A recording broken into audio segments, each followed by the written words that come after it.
ఇప్పుడు నువ్వు ఎందుకు వస్తున్నావు పాట మాడికి మాకు దారి కొట్ట నీ ముఖం కనబడదు అయితే మొఖం కనబడకుండా ఇదేనా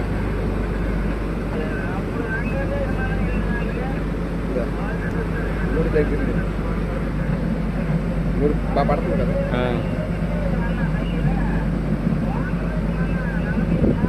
ఓకేనా మళ్ళీ వెనక్కి వెళ్ళినా